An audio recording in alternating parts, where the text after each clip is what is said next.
chase kind of thing. No pressure. It's just there if you want to support the channel further or you want some extra content.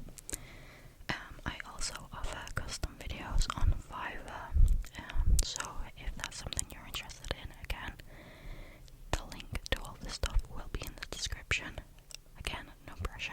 It's just because I have had people asking about that stuff. In the past, so I'm just making it known. I do offer it.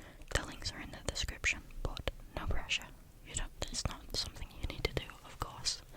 And then also, very quickly, again, I apologize. We are coming up to 2k subscribers, which is so exciting. Thank you guys so much. I am so grateful beyond words. I did a poll a little while ago about what we should do as a sort of celebration video, and the majority of you guys voted for a Q&A. So I have created a post on the community tab asking you guys to write below your questions if you have any. If you can't find it or you can't be bothered looking for it and you do have some questions, feel free to drop them below as a comment on this video or on any of my videos, to be honest. I'm very grateful to the people who have given me questions and suggestions so far. Thank you so much. But yeah, that is all. Let's just get into the video now. Okay, let me get. Oh my god, guys. Okay, so I don't know if you guys know. Just a little chit chat while I get ready up on my iPad. I need to clean my iPad up. It's got too many apps.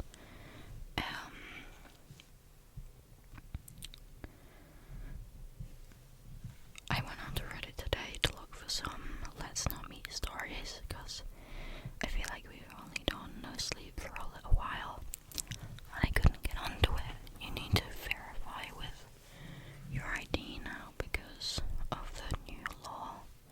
I don't know if the new law is just in England or if it's like America and elsewhere too, but it's like you need to properly age verify for certain things now. And I do have my provisional license as my ID, but for some reason it wasn't allowing that. I think it wants a full driver's license or a passport, and I don't have one of those, so I guess no, let's not meet stories for a while until I can to sort that out. I'm sure we can find something similar though. But yeah, let's just get to the stories. As always, in the description is going to be the links to the OPs and their stories. All credit goes to them. This first one is by Mora-Armadillo. It's titled, "Am I the a-hole if I refuse to return a piece of furniture a family member gave me? I received a piece of old furniture from a great aunt. It's a dark oak armoire. She said it belonged to her brother.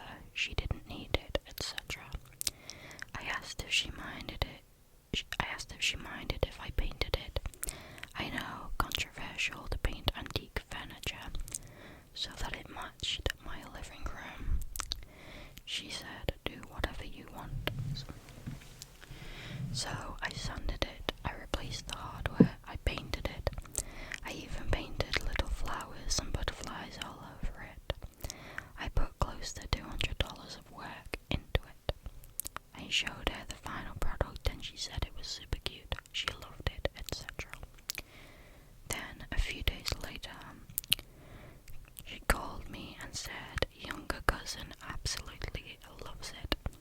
Can we give it to her and I'll get you a gift card to buy a new one? I said no, I put weeks of work in it. I put money into it. She said says I'm being selfish since it was technically an heirloom, but she gave me permission to do all of the work to it. I did offer to consider painting a piece of furniture for cousin, but she wants this or more especially. It's causing tension in the family now, so am I the a-hole? No, absolutely not. The grown-ups in this scenario need to teach younger cousin that I want does not get. She can't just stake claims to other people's belongings and expect them to hand it over. A gift was given to you, and so that piece of furniture is now yours. She can't just take it back because she wants to give it to someone else instead. That's incredibly rude of her to even suggest or ask. As one of the main adults in this scenario, she should have immediately told the younger cousin, no, I gave it to so-and-so, but maybe we can ask her if she can paint you something nice too. So no, not the a-hole. Not the a-hole. This next one is by Shaw Score 917. It's titled, Am I the a-hole for saying I don't want my mother-in-law in my doctor's appointment? Okay. So I'm 35, female, 5 weeks pregnant. It is my very first pregnancy and my husband and I are over the moon. We've been trying to get pregnant for almost a year, and I found out last Wednesday, 7 days ago, a day before his fertility doctor's appointment, so life has been crazy. I told my parents and he told his, that's all. No friends, nothing like that. We were waiting for the 12 weeks mark, and now I'm telling all of Reddit, lol. Here's the issue. I have an appointment on Friday, and unfortunately he will be working and cannot take the time off to go with me. Here is the issue. I have an appointment on Friday, and unfortunately he will be working and cannot take the time off to go with me. So I asked my mom, and she is super excited to be able to go. The appointment was at 5:30 p.m, but their secretary texted me asking me to come at 3 p.m. I mentioned it to my husband, saying I was going to text my mom to see if she would still be able to go, or else I had to go alone, no problem.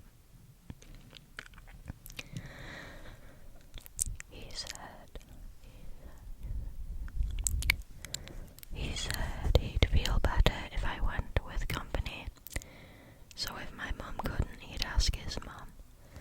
Now, don't get me wrong. I like my mother-in-law, I really do, but she is not someone I'd like to be with while in the doctor's office. I told that to my husband. He was like, why? I just told him I wouldn't feel comfortable having her there. That's all. I can tell he got a little upset. Not a lot, but a little, and I totally understand. But I mean, she is not my mom or my husband, you know. I intend to have a conversation with him as soon as I get home, just to explain, but honestly, am I the a-hole?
My daughter told me I was being mean to her. Am I the a-hole? Absolutely not. Your daughter's way old enough to understand consent and boundaries. The fact that she's arguing it is ridiculous, and the fact that her father entertained it rather than telling her if your mum said no, then no, is a red flag. The top comment here is not the a-hole, and this is a really good time to talk to your daughter about consent. You do not consent to be filmed, and you do not consent to that video being shared with others. You were at home, so you have a legal expectation of privacy, as opposed to, say, being in a public park where you don't have an expectation of privacy, and people don't need your permission to record. And then have a talk with your husband about how wrong it was for him to try and convince you. No means no, and this campaign to convince you change your mind is icky. Yes, perfect. Perfectly sums it up. This next one is by Name No 5495. It's titled, Am I the a-hole for refusing to take my shoes off in my friend's house, causing his wife to cancel the D&D session for everyone? Posting this on a throwaway because my friends know my main.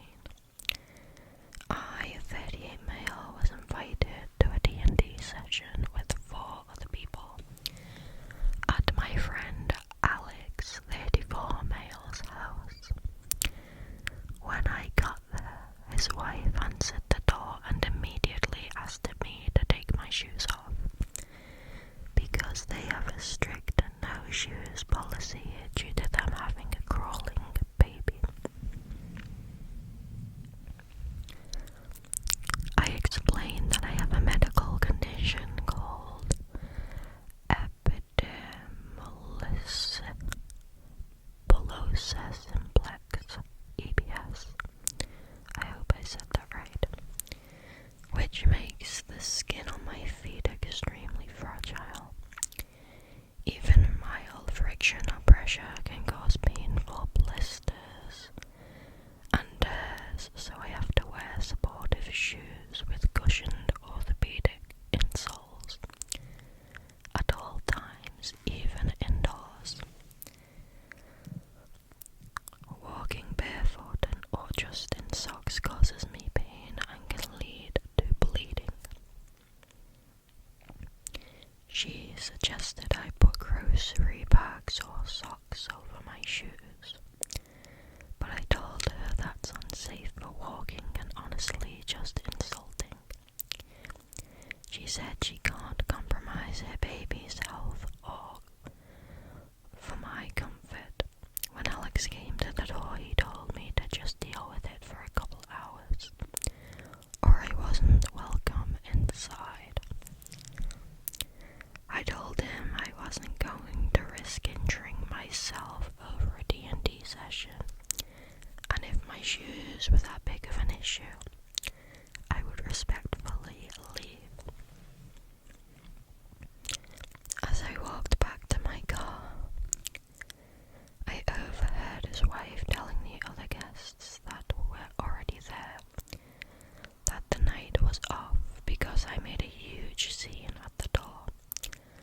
Later I got a group text from Alex saying he was cancelling D&D night because it's not fair to expect everyone else to pretend nothing happened. Some mutual friends say I overreacted and could have just sucked it up, while others think Alex and his wife were ridiculous for ruining everyone else's plans just because I decided not to stay. Edit, I should add that I texted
decided to cancel the entire thing just because he didn't stay. Like, they all could have still, you know, had their group time without him. Like, I don't know, I feel like they were maybe too hostile about it. Yeah. Anyway, this next one is by CrowDev1138. It is titled, Am I the a-hole for not paying 1/3 of my salary for my kids' college? Both my kids are in college. Through my teaching job, my kids can attend my private college, 55k plus tuition for free, or one of our exchange colleges for close to free. My kids don't like any of the colleges in the list, including mine. My ex-wife is proposing that it is fair to pay the amount of our state's college tuition, plus room and board, though they could live at home if they attended there. The cost is 30k per kid, which means 30k each for my ex and I. 30k is over 1/3 of my annual salary.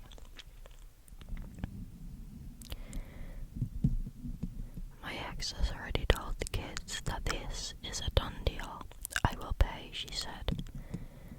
Whatever you decide to pay, and she will somehow to take care of the rest. So clearly the expectation is, if I'm not a total dick, that I will split it off and half. She makes less than I do. I don't want to pay any of it. I stuck with this job in part for the benefits, the tuition benefit specifically. I also don't want to say, okay, I'll pay 5k per kid per year, because they could be going for free and they chose not to, because then I'm the arsehole. But am I the arsehole? Help. I feel like a stingy jerk, but I would really like to have some boundaries.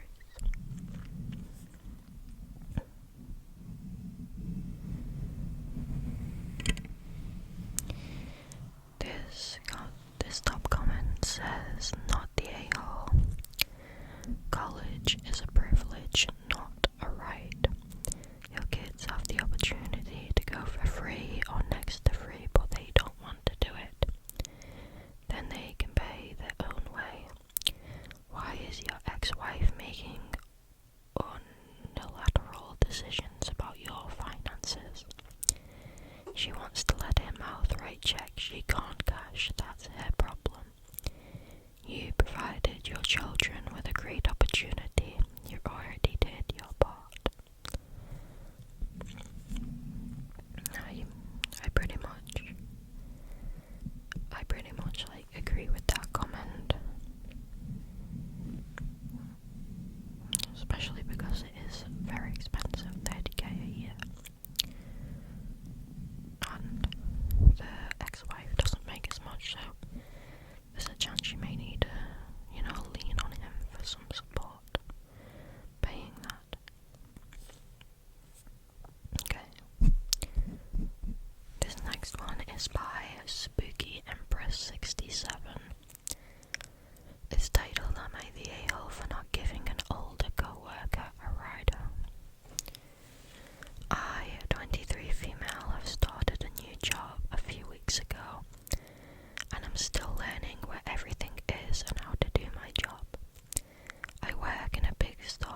was making about me were making me feel uncomfortable. I hope I'm not being overly sensitive, but I don't appreciate being insulted and verbally abused, even after I try to communicate and talk it out like an adult. At the end of the shift, she followed me to the bathroom and asked me if I could give her a ride home. I just told her not today, and she tried to make me feel guilty because of how old she is, and that I was denying an older woman a ride home. She stated that I was being immature and holding a grudge on her because of what she said. I walked away from her because I just wanted to go home and do not have any more confrontation. I honestly was not comfortable giving her a ride home. I don't even know this woman. I also wasn't happy with the fact that she insulted me multiple times during the shift and made some comments about me that were uncalled for. I try to be kind and help out whoever I can, but I'm also not going to go out of my way for someone who has insulted me and made me feel uncomfortable. Am I the a-hole for denying an older woman a ride home? No, absolutely not. As someone in the comments said, you don't get to shit talk somebody and then expect a favour from them. Like, oh my god, I couldn't even imagine being so cheeky to ask. Also, I think that you should talk to your manager about it, because I don't care if she's worked there for 20 years. She's being discriminatory, ableist, and just a terrible person. You've openly told her that you have a learning difficulty and that you're trying your best, but she is still being discriminatory and making terrible comments. And if I was the manager, after what she said to me, I would have fired her on the spot. So if your manager's okay with that, I would say go above them, go over their head and go to the next higher up, because that's not okay and you shouldn't be treated like that. It's really not okay. Okay. This next one is gonna be the last one. I am sorry that it's shorter, guys.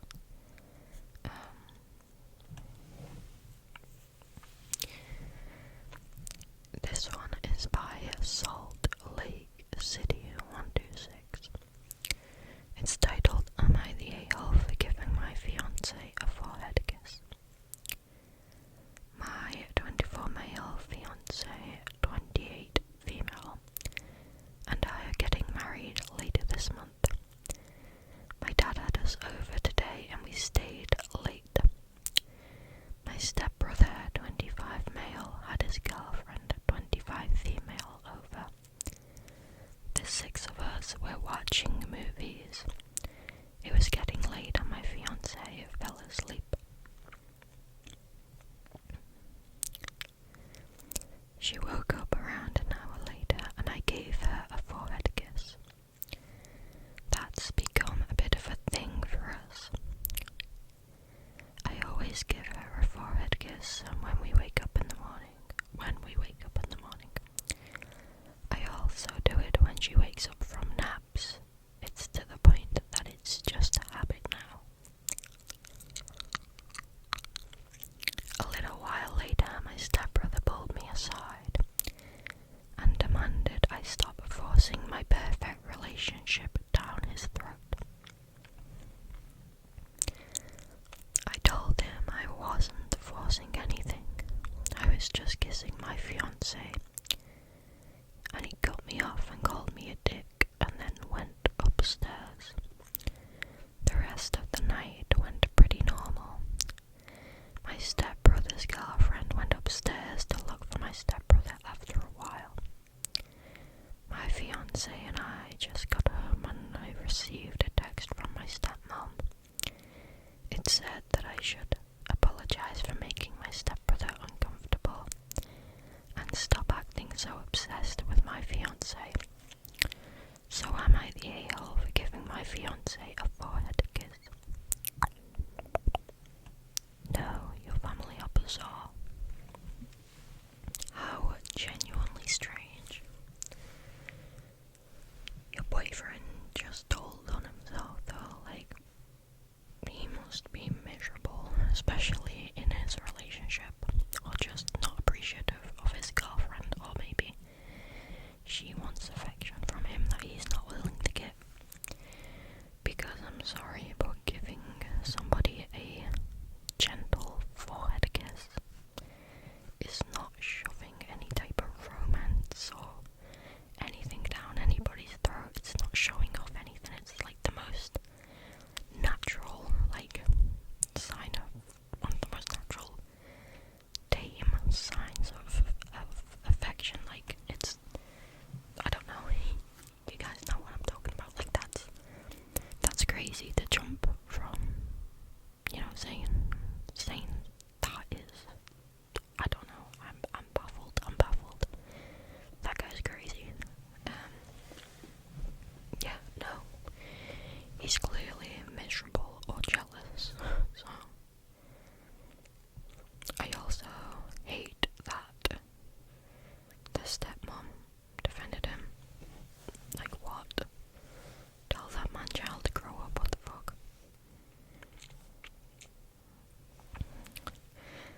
The top comment here is, not the a-hole, I'm guessing your brother's girlfriend was like, why can't you be nice and sweet to me the way OP is with his fiance? And he got pissed at you instead of just stepping up his game. Yeah, that probably sounds like that is correct. But yeah, that is gonna be the last one for tonight. I am sorry again that is shorter, guys. I'm filming this late at night for once. My fiance has went to dog sit with another friend because the people whose dog it is, the dog is like a rescue and it's new, and they've gone to a party, and so they want someone to look after the dog. Because yeah, he's a new dog. They've only had him for like 2 weeks. I think he's currently in the nervous process stage of eating from bins. But he's a beautiful dog. He's very gentle. He's lovely. So yeah, he left at probably around about, I say 7-ish o'clock. 7 o'clock, yeah. And I ordered food, and my initial plan was to just straight away get to filming and try and get a head start on next week's videos and stuff. But then I ordered food because I was actually quite hungry, and we didn't have much in the house that I wanted to eat. And like TMI, whatever, but I'm like close to my period or whatever. And so I was craving something sweet, so I got a milkshake. And then I sat down and I decided to watch something while I eat because I can't not like what. And then I put on I think it's like a prequel to the Hunger Games. It's called like Songbird on the Rising or something like that. I don't know because I've never watched the Hunger Games, so